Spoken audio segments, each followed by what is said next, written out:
Big boss హౌస్లో ఉన్నప్పుడు every weekend మీరు వచ్చి మీరు హోస్ట్. ఈరోజు మా బాస్కి నేను హోస్ట్.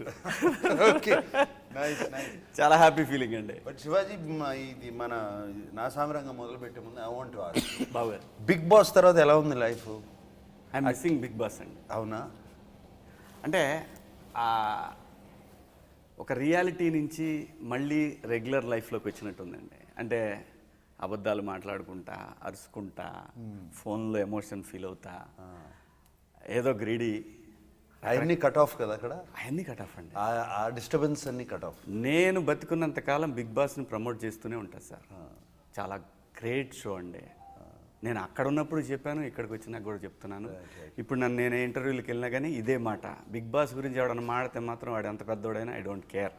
ఇదే మాట అండి నేను చెప్పింది. Bigg Boss is a wonderful show అండి.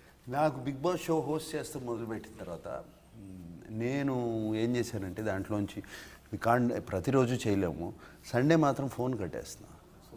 ఫోన్ కట్టేసి ఎవరిని కలవను, ఎవరిని చూడను. అంటే అది ఒక డే కంప్లీట్ బ్రెయిన్కి రిలీఫ్ వస్తుంది. దాన్ని ఇంక్రీజ్ చేసుకుంటే పోతే ఇంకా హ్యాపీ. అది కష్టంగా, మీరు ఇంకా మన్మధుడి కంటే యంగ్ మన్మధుడిలాగా అయిపోతారండి టోటల్గా. అది కష్టం. కానీ నాకైతేనండి, నేను ఒకటి బిగ్ బాస్ హౌస్ నుంచి వచ్చిన తర్వాత ఏంటంటే, హౌస్లో ఉన్నప్పుడు నాకు సైట్ ఉండేదండి, తగ్గింది సార్, ప్రామిస్గా చెప్తున్నా. ఎప్పుడైతే వచ్చి ఫోన్ చూశాను సార్, నమ్మరండి, మళ్ళీ గ్లాస్ పెట్టుకోవాల్సి వచ్చిందండి ఏదైనా కనపడటానికి. చూడండి సార్ ఎన్ని అడ్వాంటేజెస్ ఉన్నాయో ఇవన్నీ. నిజంగా అండి, నా స్వామి రంగా నేను మిస్ అయ్యాను సార్ బిగ్ బాస్ హౌస్. వినండి, ఐసైట్ ఉన్న వాళ్ళందరూ నా స్వామి రంగా మిస్ అయ్యా. నిజంగా అండి, ఎన్ని అడ్వాంటేజ్లు ఉన్నాయి బాబు గారు.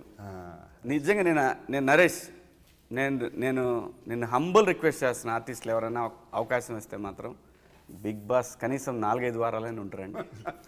లైఫ్ లేదు, అందరు నన్ను అదే అనుకున్నారు, ఈడు ఎవరినొక్కడిని వేసేసి వస్తాడు 1 వారం 2 వారాల్లో. మా ఆవిడ అంది, ఎవడొకడిని కొట్టేసేస్తావు, అక్కడ అంత డిస్టర్బెన్స్ ఉంటుంది. లేదు, అదొక అద్భుతం.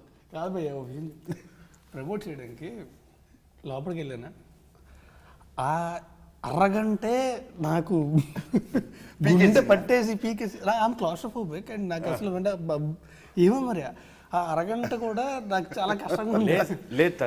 లేదు రాజ్, నిజం చెప్తున్నాను కదా. నేను వెళ్లే ముందు రోజు ఒకవేళ వీళ్ళు ఫస్ట్ వెళ్ళగానే నన్ను సీక్రెట్ రూమ్కి భరిస్తే ఆ సఫకేషన్ ఉంటుందేమో, ఎలా ఇది, ఈ టెన్షన్ ఉంది. కానీ అదే నైట్ నేనేమనుకున్నా అంటే, మా ఇల్లు కిలోమీటర్ దూరంలోనే ఉంది కదా, నేను ఎందుకు భయపడాలి దీనికే. పోయింది సార్. ఎప్పుడైనా గోడ దూకేసి వెళ్ళిపోవచ్చు కదా. లేదండి, పక్కనే ఉన్నాం కదా మనం, ఏదో ఎక్కడికో వెళ్ళిపోతున్నట్టు, ఏదో కేవ్స్లోకి వెళ్ళిపోతున్నట్టు ఎందుకనేది ఫీలింగ్ అండి. అది పక్కన పెడితే బాబు గారు, హౌస్ అనేది అద్భుతం. దాని గురించి నేను బతుకున్నంతకాలం దాన్ని ప్రమోట్ చేస్తూనే ఉంటాను. ఆ హోస్టింగ్ కూడా మీరు చేస్తూనే ఉంటాను.